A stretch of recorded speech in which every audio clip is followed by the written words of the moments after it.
Today's topic, before I introduce myself, is a pretty overwhelming one. Planetary boundaries, exploring pathways to climate resilience. But first, let me introduce myself. My name is Eva Curto. I'm an international projects manager at EOI, which is a public institution in Spain attached to the Ministry of Industry. I work mainly in the entrepreneurship field as well as in the circular and regenerative economy in Spain and at a European level. So already into the topic, as you know, climate change is already here. To give you a hint, I'm based in Madrid, Spain, September 17th, and outside we have 36 degrees Celsius. By this time of year, temperature normally is about 25, 30. So it's clear that the need to act within our planet's boundaries is urgent. And, you know, like all things in life, all situations, we can address this overwhelming topic, as I said, from love or from fear. That's how I see it. And of course, we prefer love, and we prefer to take these boundaries as an invitation, actually, to reimagine altogether a more equitable and regenerative world. So whether you're joining today to listen, to absorb insights, to ask whatever you want to ask, or to just feel the energy of this beautiful community, you are most welcome. In this session, we have three super interesting panelists. You're already seeing their faces coming from different areas, all related to planetary boundaries and climate. So please welcome Kylie Nealis. She's a senior program manager in climate justice at B-Lab, US and Canada. She engages business leaders in climate action, centered in justice and climate finance. She has over 15 years of experience in the social and environmental impact sector. So Kylie, welcome. Thanks for being here. Also, please welcome Eddie Jjemba. Eddie is an urban resilience advisor at the Red Cross Red Crescent Climate Center in Uganda, and for years he has been committed to addressing the development challenges of climate-related risks as climate change advisor, workshop and conference facilitator, as well as disaster risk manager. Eddie, welcome. He's serious now, but Eddie is always smiling. You're concentrated for the event. And finally, last but not least, welcome Mikk Vainik. Mikk is a PhD researcher. He works at Ragnar North's Department of Innovation and Governance, which is an internationally recognized research center at Caltech School of Business and Governance. Mikk is also the co-founder of Accelerate Estonia and a TextRoad board member. Welcome, Mikk. It's a pleasure to have you here. As Mikk says himself, he's driven by curiosity to understand how a crazy sounding mission can be executed. And right now, he must be having a great time because I can't think of a crazier mission than sticking to our planetary boundaries, right? So that's the thing. Before getting into the topic at hand today, let me explain a bit the structure of this 1-hour session. I will be asking some questions to our three wonderful panelists, and then hopefully there will be some time for Q&A. So from now on, please feel free and throughout the session to write down in the chat all the questions that might arise. My advice is that in that same question that you write down in the chat, you put who you want to ask it to, me, Kylie, or Eddie. This would make things easier for organizational purposes. Okay, so since we only have 53 minutes, I can already start with the questions right away. So the first one would go to Mikk. Since we're talking about entrepreneurship in all these, of course, we are belonging to this league of entrepreneurs. Mikk, how can entrepreneurs help organizations stay within planetary boundaries while driving innovation at the same time?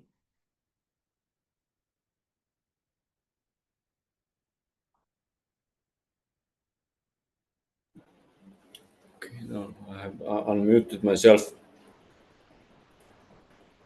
I don't have a positive answer because I have seen lately that it has been rather more like of an obligation than an entrepreneurial journey of what should happen. But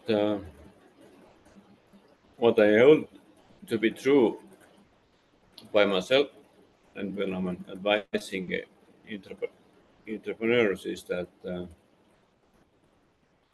make your voice heard. Make your voice heard, in a way that it cannot be disbanded, it cannot be avoided. So maybe that's my first message, that even if you feel that you're alone in the mission of facing the planetary boundaries within your institution, then just do it. That's the first and very simple answer to a very, very difficult question. For sure. Thank you, Mikk. Yeah. Kylie, what is the main role you think climate justice play in shaping a more effective and inclusive more effective in general, inclusive climate solutions? Thank you, Eva. So, this question is also a very complex one, right? I think much of what we'll talk about today is complex. There's many answers.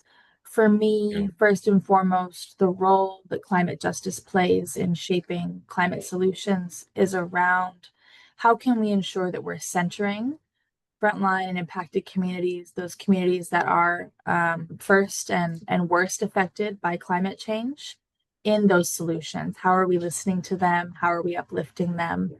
And then secondly, how are we looking at the role that intersection plays in this work? And for us, at eLab and across the climate justice movement and space, climate justice is not just climate, right? It's housing, it's food insecurity, it's education, it's health, it's so many different things. And so how do we make sure that social justice and climate justice are inextricably linked when we're approaching these climate solutions? I would start there. Sure, yeah. Intersection is a key word here, right? When we're talking about systemic change and complex realities, I guess intersection, it's a key word. I agree with you. Thanks, Kylie. Eddie, you have years of experience also with communities, and according to it, how do you think we can address power dynamics and center local community wisdom and perspective to create climate solutions at all levels? Thank you. Excuse me. Thank you very much. Where I come from, when a subject is so challenging, we usually say, take away the English, which ideally means bring it home and be as simple and clear. And I think this particular subject of climate change needs us to take away the English. We don't need to use, this super vocabulary. And so let's talk about the community. And I'm glad that Kylie mentioned what is eventually or impacted goes down and comes down to the single unit called community. And if it is the community that faces extreme, multiple extreme events at the same time, or even not extreme events, but several small-scale events impacting the same, when we talk about community to community, you forget about that. It's still hard to understand maybe in some cases. But think about, I usually use my grandmother. So I think about my grandmother, who didn't see more than 5 blackboards. This is also another, our local way of saying that they are not so much educated. That means they didn't go beyond primary 4. And she's been planting her crops. That's how she nurtured, my father. And she also had a burden of nurturing me because my father went home quite quickly. Now she's planting stuff that are not coming back with so many children to take care of. Now she's grappling with, too much heat coming at the season when she's expecting the rains. And she has not, she doesn't know what to do because she had to move away from, I hope you understand this, grass thatched houses, because those ones, which were brilliant because in the warm climate, they can protect us. But now they are seen as a thing of backward, okay? She is, challenged with, heart challenges, respiratory issues, and then age. She is trapped. However, if she could recall, she could easily get back to saying that, look, if I reintroduce the grass thatch, that could relieve us of the extreme heat. But the question is, do the building codes in her area allow that? And the other question is, can she influence the building codes in her area? Definitely not. The wisdom lies within the communities that are affected. If we, overturn the power structures so that they are able to express the things that are inherent in them based on their experiences, we are likely to make some strides.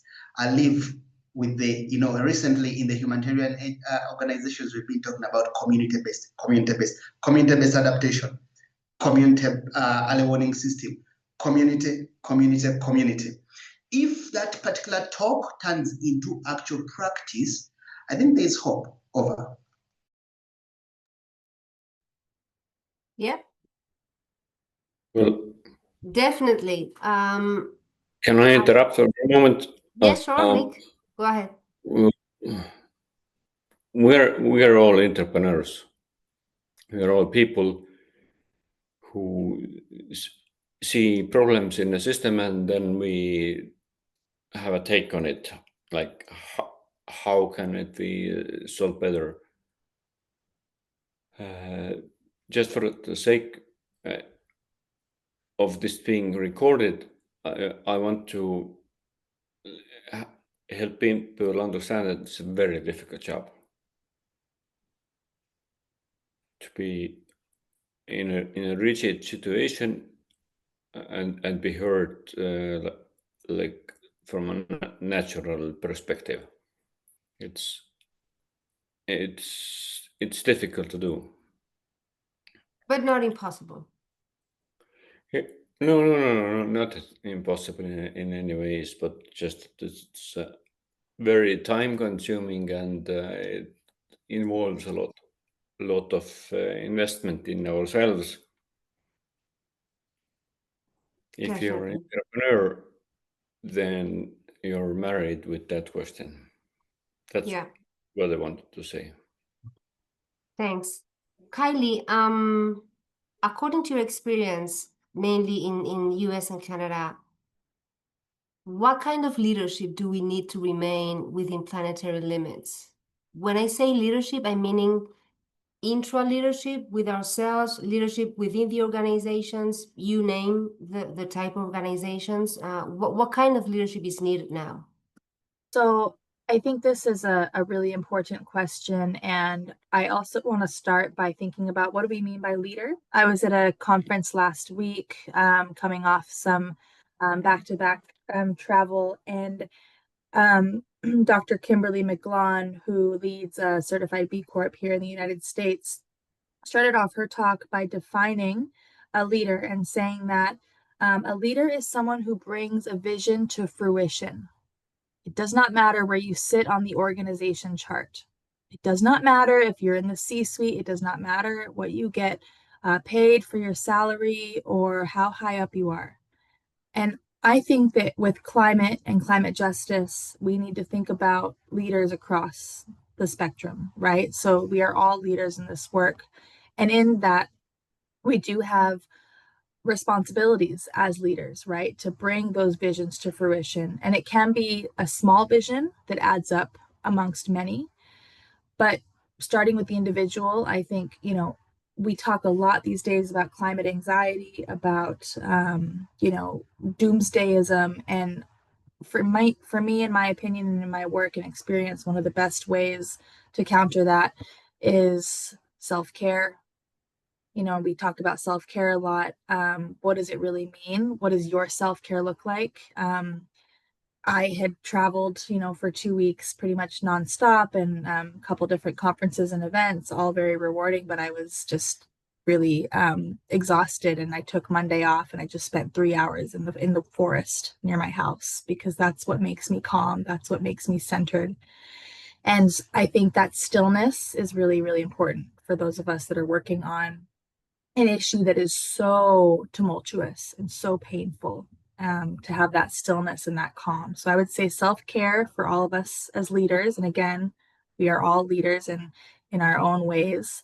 And then in terms of more external leadership within your organization, I think that there needs to be humility and a sense of being humble in this work, and very inquisitive. A lot of times we like to come in with the answers, especially for businesses, right? Thinking about my role with B Corps, we like to have the answers. We have, our goals and our strategies and our profit margins, but really listening and understanding that, yes, the climate crisis is urgent. Yes, it's urgent, but our solutions need to be intentional. They need to be rooted in care and consideration. Otherwise, we'll just keep repeating many of the same problems. So I think that piece is really important, making sure that we're not getting caught up in the urgency, but we're understanding our responsibility.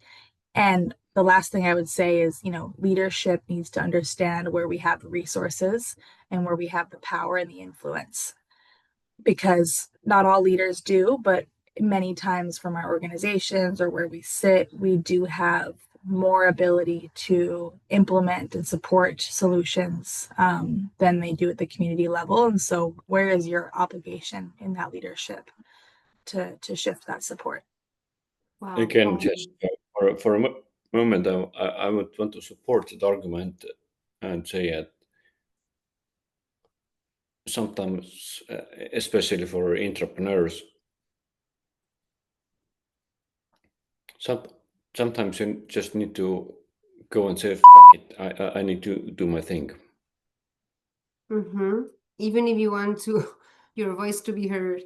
Kylie, I hear you. I relate so much in this idea when you said, you heard something saying a leader is one who makes the idea flourish. This is exactly the regenerative approach, is letting the ground mature enough for life to flourish from there.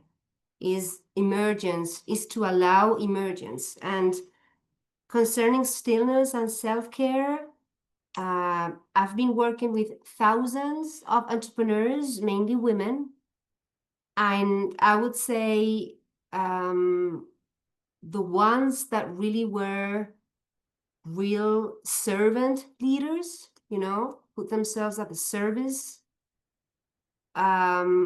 had very clear in their minds that self-care was not a necessity, but a priority. Without this finding stillness in oneself, you can't allow emergence to flourish. So I so relate with this. Eddie, from your experience, what are the main features from the leaders in your community, or in Africa in general, or in Uganda? what are the main features that a leader has to have?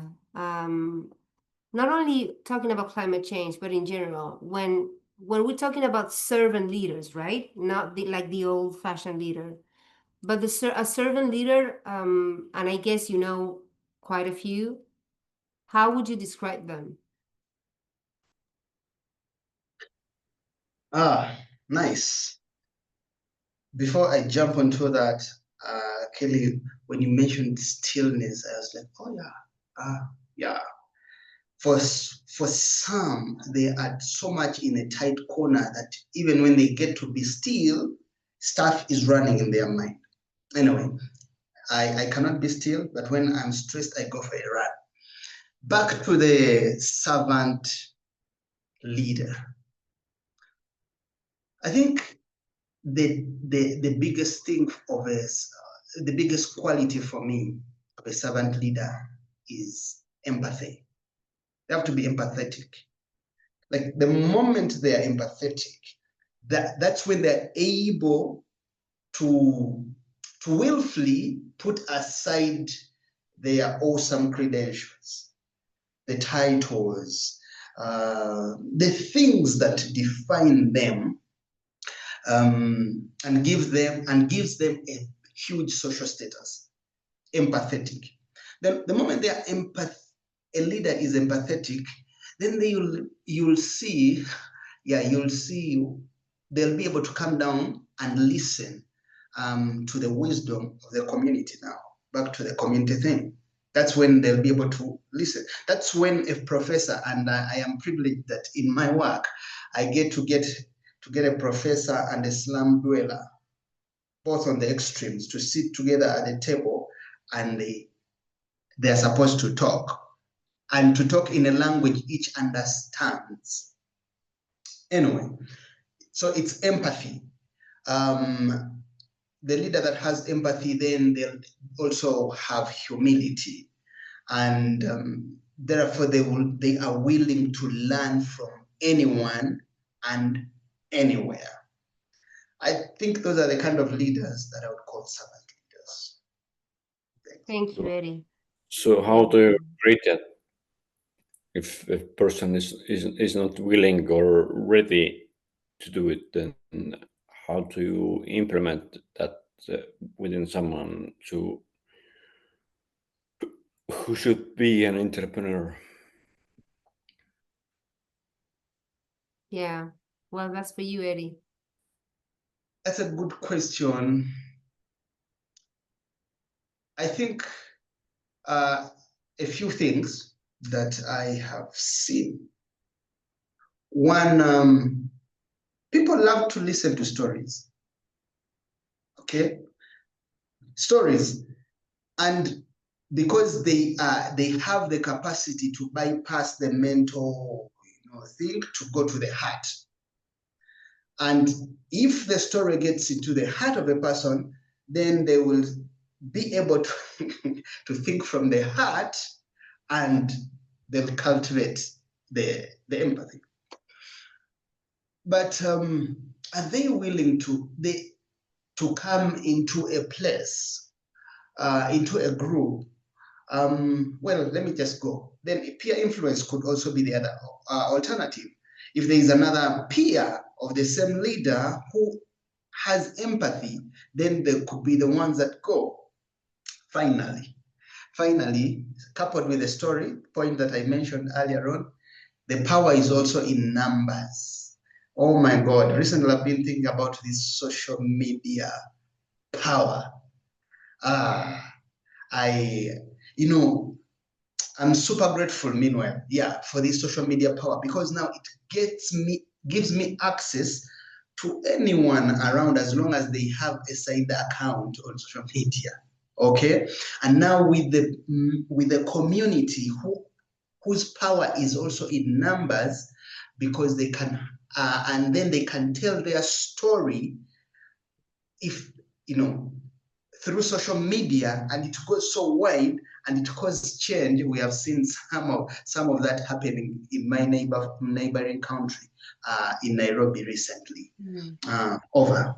Yeah, you answered very well. It's better than I could have expected, and it's very important for this discussion today that when you are an entrepreneur, then you need to find the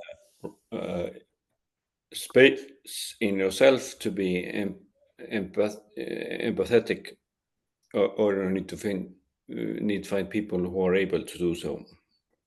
Yeah. Let's move on. Kylie, in terms of climate justice and resilience, what kind of mindset or culture shift is needed? So for me, it's obvious in some senses, but maybe for others that are listening or that are not within the climate sector, according to your experience, what is the mindset that needs to be shifted in organizations and also individually? So I'll speak to, how we have approached this through my work at B-Lab, so at the intersection of climate action and justice in business. And I will just preface it and say that, in my time in the climate movement before this role, really was clear to me that this was an essential way of rethinking and shaping how we approach not just climate action, but many different areas of our work and life in order to kind of shift the dynamic and shift the mindset. So in the way that we think about it at B-Lab, you're moving from really what has been typically an extractive and exploitative and very like single benefit mindset, where business is, again, they're accountable to their shareholders, they're making profit, they're operating to the best of their benefit. And moving from that extractive and exploitative mindset and culture, let's take as much as we can, let's reap as high a profit as we can, into an equitable and regenerative mindset, where in this case, businesses, private sector, but really anyone at the front of these crises are thinking, how can I do the best thing for myself and for the communities impacted by climate change, and for my neighbors impacted by climate change, and for children that I don't know yet, impacted by climate change. So moving from this extractive and exploitative to equitable and regenerative. And that's something that, to be very frank, is very difficult for a lot of people in the private sector, and especially a lot of businesses and corporations, to understand and to begin to embrace, because the tradition and the convention has been very corporate driven, very like myopic decision making. And so I think this is a really important thing that we need to start to socialize. And the other piece I would say around like the culture shift is thinking about how do we partner in ways that are more open and holistic, and really considering, again, all of the needs across partnerships. So, Eddie, in the beginning, you spoke to this piece around centering local wisdom. And I think that piece is really critical. And one of the frameworks that we've built and that I've been just so proud to work on it at B-Lab is what we call Principles for Partnership with Frontline and Impacted Communities. And it's 7 frameworks that take a business leader or private sector, or any entrepreneur can use them through what it means to partner better. And so there are things like, transparent trust and open communication, centering local wisdom and respect, equitable resource distribution, clear and equitable decision making, prioritizing and understanding racial and cultural literacy in climate. So, I think that these things are all part of the mindset shift, right? These are all ways that you can change how you've traditionally thought. And as entrepreneurs, we're on the forefront. We're already ready to think this way. Our role is to transform our organizations with empathy, to Eddie's point, to also start to think that way, to start, not to come on board fully, Okay. not to be of the full entrepreneur mindset, but yeah. But Kylie, from your experience, do you see in the past years concerning this change of mindset, are you feeling positive? I mean, are you optimistic in the sense, are you really seeing CEOs or teams changing their mindsets really, or do you think half of it or more of half of it is greenwashing? I mean, according to what you see. And I'm glad you asked that, because that's the elephant in the room question, especially when it comes to business and climate. And I'll answer briefly. I am inspired.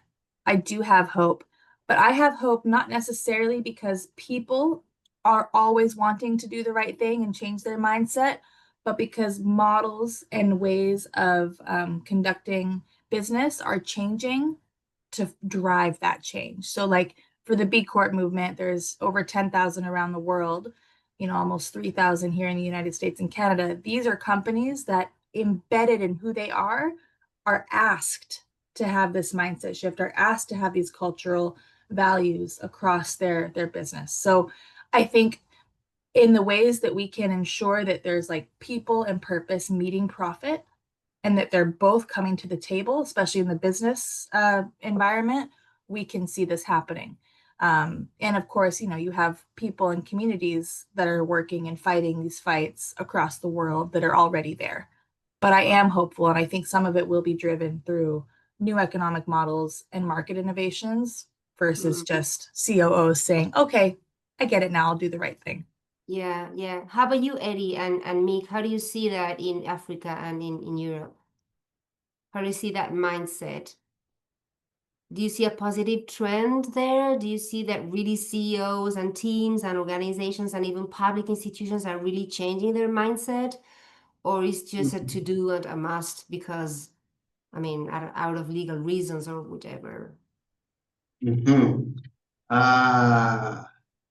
So when you use the language of COO, I have an idea. Because I once conducted an assessment for small and medium enterprises about their perspectives on climate and climate change. There is a lot to do. I think for those ones, there is a lot to do.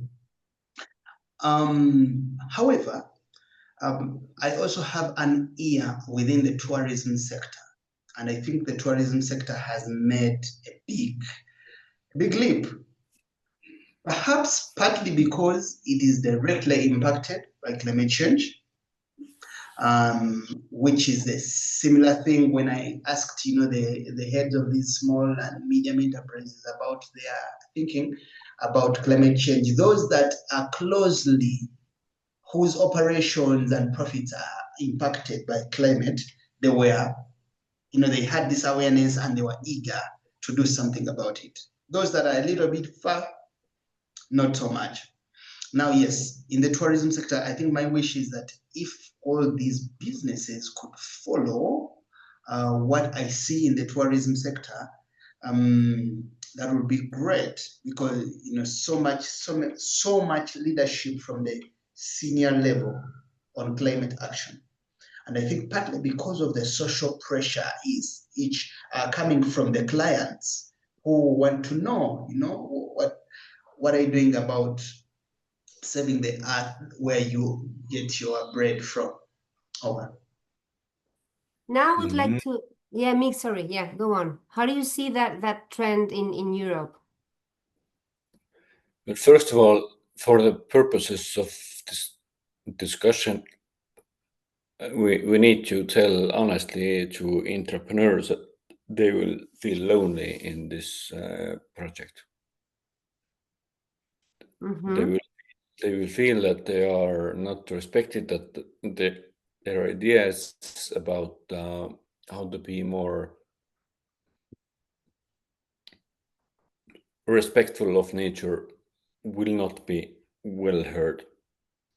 But I guess this is why inspiration is so important. That's why I said at the beginning, we can address this from love and being rejected, from fear and being rejected, or we can address this from love and inspiration. So I think inspiration and active hope, which are two of my favorite words, active hope, should be in the center of any action we take.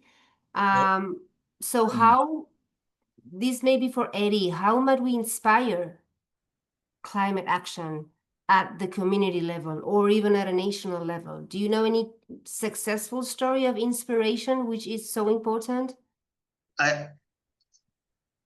Yes, I think there has been commendable progress when it comes to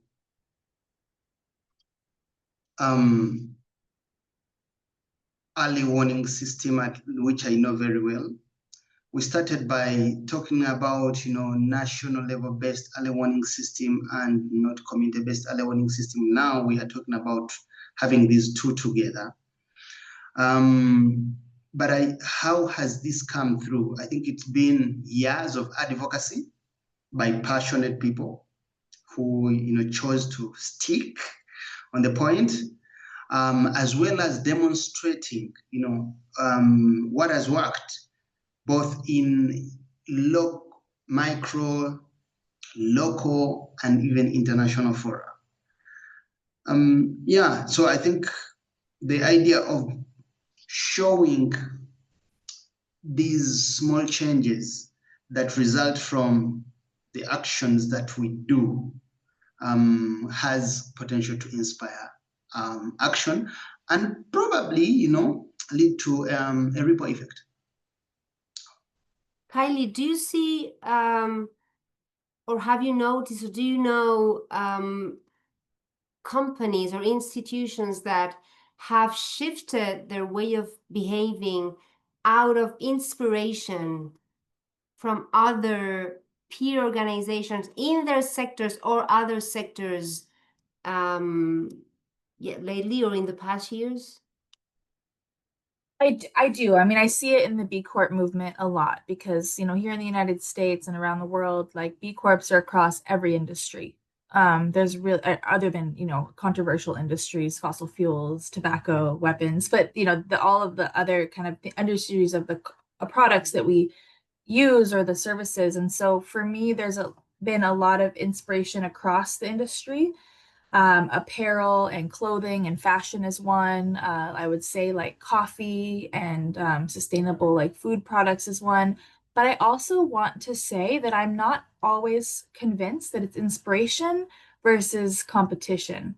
And I think that for many years now, there's been a sustainability race, if you will, or a notion that to not be sustainable is bad business. And I don't mind whichever way you go as long as you do the action. But I do think that there's like inspiration, and then there's also just, well, if this clothing company has just committed to sweat-free fair trade factory production, and we are also of the same market as them and customer base, and we know that customers want that because of, consumer awareness surveys, we want to do that too. Yeah, that's a good one. Inspiration versus competition. Yeah. And now, before going to the Q&A, I want to launch a shared reflection. So you can answer, Kylie or Eddie or Mikk. The question would be, again, coming to inspiration, how do we inspire others to build multi-stakeholder alliances, which are so important in this, as I said, overwhelming topic? How do we inspire to build these and new forms of collaboration to become climate resilient?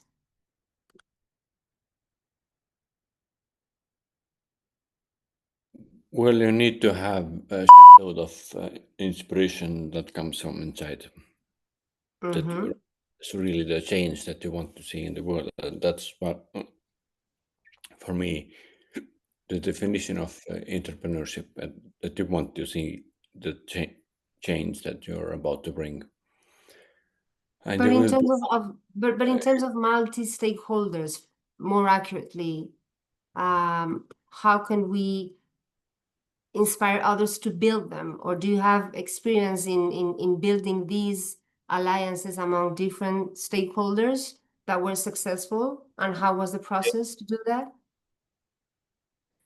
Well, I am currently involved with a foundation in Estonia that has brought together 100 companies that want to have positive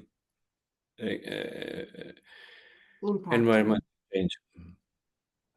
But I am also have been involved with maybe 20 or 25 experiments where the public and the private sector have tried to do it together.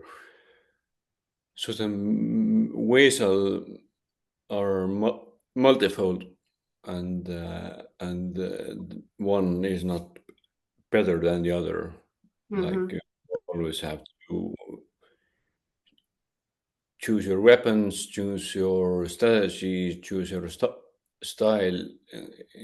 In every case, it will be different. But if we want to address entrepreneurs, then they need to understand that. It will always be a very difficult fight. It is. Well, multi-stakeholder engagement is always tricky.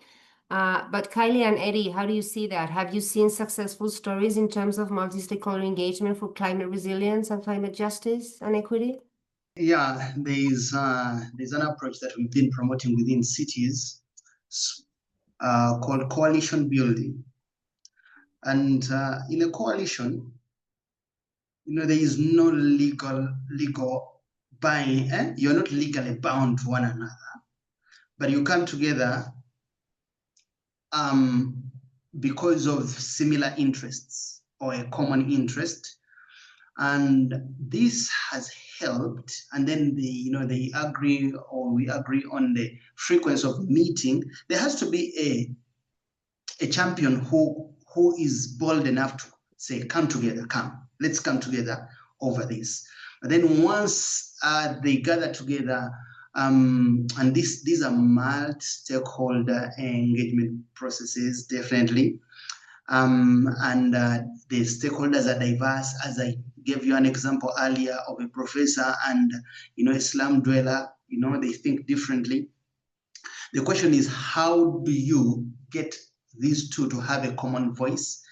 What has worked in our case is making these gatherings as interactive as possible. So nothing like a 10-minute PowerPoint, that will be the longest you have. But if there has to be a PowerPoint to inspire, then it has to be maybe 5 minutes. And then let people talk, because out of the talking, then some new ideas come. Because we start by exploring, the challenges that the climate is bringing. Then you find that, look, our biggest challenge is not climate, but the criminality in the area. Oh yeah, then criminality plus flooding, what does that come to? How do we get a solution? So these dialogues continue, but what makes them really nice is because they are interactive, then and playful, so to say, so interactive, playful stories there. That's when you get to see the professor forgetting that they are actually professors, but they are people. And then you'll get to see the mayor also forgetting that, look, my driving factor right now is, will you give me the vote or not? But then he puts off that quote, and then he's thinking, people, yeah, people. So that's how it's the coalitions, because of the nature of the way they are set up, and then keeping the momentum going is making sure that, look, it's interactive and the power is almost equal. Yeah, I think facilitating those spaces, those dynamics, is key. And this is why in the past years, facilitators of those kind of multi-stakeholder events are becoming crucial. And not everyone is a good facilitator for that. So I guess those profiles are starting to flourish and to become more and more important, because it's just a person that has like this art of knowing how to converge very, very different profiles. Kylie, Yeah. what is your experience in that sense? Well, I don't think I have much to add after Eddie, what you shared. I mean, that was incredible. But I do want to end on what you just said, Eva, around the need for expert and empathetic and grounded facilitation for these efforts. So my example will be back to the principles for partnership with frontline and impacted communities that we crafted. B-Lab, US and Canada, myself at the time, one-person team, then onto a two-person small team for climate. We did not just write these down and come up with them. Over a 10-month process, nearly 1 year, and the team is still meeting now 1 year and 2 years later to check back in. We gathered business leaders, community organizers, frontline community members, Indigenous community rights organization representatives, and we gathered them together with a set of facilitators to talk through what this could look like. And it took 10 months, every month meeting for 2 hours. And the reason it took so long is because the perspectives were so varied. And coming in, the conversations were at such different places that it took 10 months to build trust, connection, and a real sense of community. And they were hard conversations. They were uncomfortable. And prior to that, to get to the idea that we needed to convene this working group to develop the principles, we had interviewed almost 20 frontline community and impacted community organizations here in the US and Canada. And we asked them, what role is business playing? What is the harms that's been caused? What are the successes? What do you want business to do different? And those conversations were hard. So I think I would say the number one thing that I sit with, and in being full transparency, it's still a struggle for me. It's my biggest growth area. In order to inspire others to build multi-stakeholder alliances and these new forms of collaboration, we have to have hard conversations, really uncomfortable conversations. And again, admittedly, like that's an area that I'm stepping into. The league is helping. And I think that the other piece I just want to wrap on is community. Mikk, you said it right. It's lonely work. It's very lonely work, but it's not as lonely when you come to the League of Entrepreneurs. And it's not as lonely when you finally get to be in community with folks, especially in person, which is the opportunity I had when I joined the league a year ago. So I think that like these moments and these like opportunities to talk and just connect with folks that are on your level, it goes a long way. I think that's a very important point that you mentioned, that in working with so difficult questions, you really need those like-minded people around you. Definitely. Yeah. And that's what the league provides. That's again why I'm speaking about that is what is the value of people might be getting out of the league. This is the value that you're getting out of what you're getting not out of, but from the league. Thanks, Eddie. Thanks, Kylie. Thanks, Mikk. We have 9 minutes left. I would like to open the space for questions. I know there's wonderful profiles of people listening to us that probably know more than me, who is the moderator on this. So I would love for you guys to open your mics and just share anything you'd like to share about climate resilience and planetary boundaries, in the sense of, as entrepreneurs, for instance, which obstacles are you facing in your organizations when it comes to trying to make a change in your institution for the good in terms of planetary boundaries or climate resilience or whatever, or even to share some success stories that you've had lately to inspire others. So the space is open. To ask a question, if that's okay. So thanks a lot for mentions. It was very interesting to listen to you. And my question, in particular for Eddie and Kylie, would be like how easy or like, yeah, what has been the process for you of integrating local knowledge and particularly Indigenous knowledge and worldviews into the awareness raising work that you do amongst businesses? Kylie, you want to go? I'll start, and then I want to hand it over to you, Eddie, because I feel like you have more to share in this than I do. I think, to again be very honest and transparent amongst this community, we have a long way to go.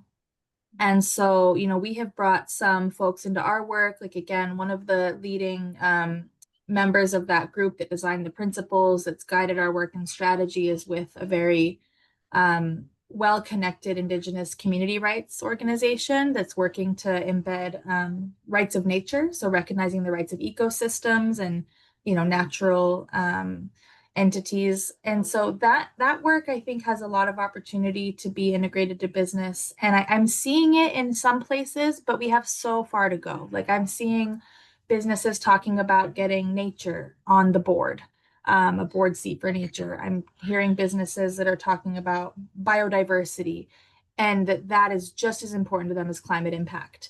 So the conversation's happening, but we need to really be walking up onto the rooftops and screaming it, right? Like, it's not a nice to have, it's a must have. And I think the problem is still, and I don't know when this will end, is that many Indigenous communities around the world. I just had the great, incredible privilege to be in Belém, Brazil, in Amazonia for the first time a couple weeks ago for an event. And it's very clear that the day-to-day fight to just protect their local community and what they have and their surrounding nature is so grand that engagement piece with business and private sector is so hard. So as much as we can, I think, support and ease that, that's where businesses have the role to play. But then, incorporating it and embedding it into their business is key. We're talking about it at the international level. I know biodiversity is part of the climate talks and part of the conversation. It needs to be louder. Thank you. Eddie?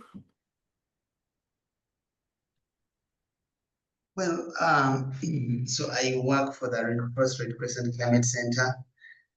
And so the business language, I only tried it, or we are growing in that area, trying to get businesses to, especially small and medium businesses, to think about climate and how they're impacted. So to answer the question related to business, I'll not be the great person to do so. However, I have a story, very briefly. In the northeastern part of Uganda is a particular community that is so interesting. And even here, some people, sometimes they make a joke about them, which I don't like. However, these are quite a good representative of the true indigenous in this particular area. They're called the Karamajongs. Now, for the Pejongs, we went there with our science, telling them that, look, we are looking at the satellites and we want to tell you how the next season is going to be. Mm-hmm. And of course, we gathered many, and they have their local chiefs. Actually, they're not even chiefs, but they are local leaders called Anya. Mm-hmm. And after we had talked all day, then they told us, so do you expect us to listen to what you tell us about, the things that you're looking at in the satellite, when we have the Anya here who gets a goat we see or a cow we see, slices it up, looks at the intestines and tells us about the season next year, and he has been doing this over the years. At that point, we realized that, look, we are not going anywhere with this early warning without the Anya. And so the conversation began. Let's see, what do you expect, Anya, in the coming season? What do the scientists expect? Okay, where is the overlap? Oh, through dialogue, what should we tell the people? That's a typical one. But she mentioned about the biodiversity conventions, as well as the UNFCCC. you'll occasionally see people carrying along the indigenous people into these conferences, which is both good and maybe sometimes not so. Yeah, I'll stop there. Why maybe sometimes not so good? Because the discussion is impossible? Why is that? No. Sometimes it's I think mostly at the motive of the people. So if you just take me there and just so people can see how an indigenous person looks, it becomes something different. Yeah, But like a trophy or something. Yeah, I get it. Exactly, thank you. But if it is to contribute to the conversations, then yeah. Yeah, totally get it. Okay. 1 minute more to go. Justin had a question. Go ahead, Yeah, Justin. I'm loving hearing your voice, Eddie, and these stories are so fantastic. I guess I just wanted to potentially make a link between the Anya and the business world. And some businesses have different Anyas, right? Like it'll be the CFO or it'll be the ops director or whatever. But you have to do the same thing essentially that you're describing in that setting with whoever it is in the business world that people are listening to. And it was part of, part of being an entrepreneur is that we know our organizations, we know who's got that power, who's got the ear of those who can make real decisions, assign budgets, all that stuff. And that's the art of entrepreneuring is that translation piece and knowing that. So I think that to me like was a perfect story and analogy of, okay, what does an entrepreneur do in a business? It's that same thing. So I think you did answer Erica's question, just with more artistry and in a much more beautiful setting. But yeah. Certainly, he did. Thank you. Thank you very much. Okay, so we're on time. Thank you so much, Kylie, Mikk, and Eddie. Thanks, the whole team of League of Entrepreneurs, Angie, Danny, Giolana, Odette, and the team that made this possible. I really wish you a wonderful time before the Global Entrepreneur Week takes place in November. Have a wonderful day. And as you know, entrepreneurs' work doesn't require perfection. As it was said, in the Diversity Global Entrepreneur Hour some months ago. I don't remember who said it, but it doesn't require perfection, just persistence, creativity, and courage. So go on. Thank you very much. Have a lovely day. Thank you.